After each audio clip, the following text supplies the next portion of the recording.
It was a lovely day. It was the 16th of May. It was a beautiful day. You know, it was about 4:30 when the accident happened. From the garage to the girl was 80 yards. She was in a roadside lay-by and she just pulled out from the roadside. I didn't impact on her, so I glanced off her, but I'd lost it then.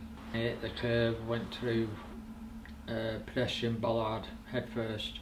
The doctors wouldn't tell me what was wrong unless my wife was there. Now I'm paralysed from my chest down. Kenny had been charged with a couple of motoring offences arising out of the accident, and it struck me straight away that the original solicitors gave far too much weight to those charges. The solicitors that I had, they were more or less pressuring me into accepting it. They said if you go to court and you are found guilty, you don't get nothing. Even if he had been convicted of the charges, I think his claim would still have had a very substantial value. But in actual fact, both of the charges failed, and had the case been investigated properly by the solicitors, they would have realised that those charges were bound to fail. But in the event, they found themselves urging Kenny to accept an offer in settlement of his claim, which was nothing more than a fraction of its true value. I remember seeing Mulderrigs advertised on the back of nabbed magazines. I rung him, I think it was on the Thursday or Friday after the court,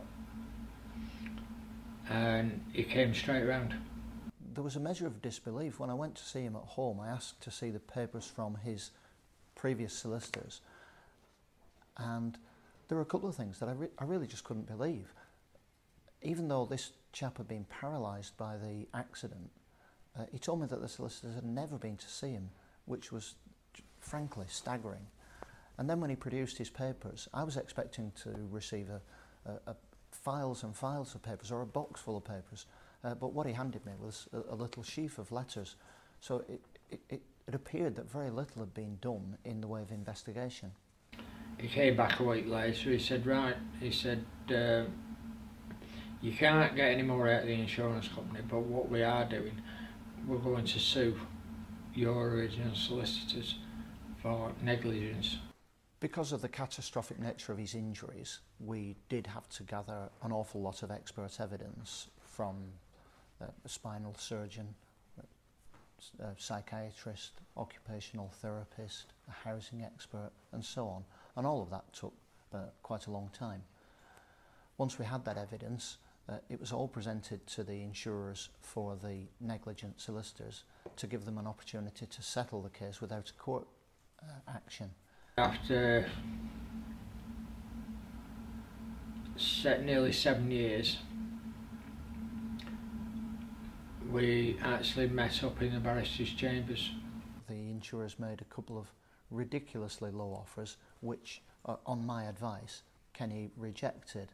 But once it became clear to the insurers that Kenny was determined to go ahead with his trial, and once they considered their position a little more carefully, they eventually made an offer which I was comfortable in recommending to him as a reasonable settlement of his case. We got a lot more than what we were expecting to get. It was just such a relief. I was nearly in tears. Obviously, we can't turn back time. We can't fix the damage in a case like Kenny's. He's left with these terrible injuries for the rest of his life. We've represented lots of clients who've suffered similar injuries. But what we can do is help them repair the financial damage. And we take a great deal of pride and satisfaction from helping people like Kenny get the result that they deserve, so that they can draw a line under things with some satisfaction and move on with their lives.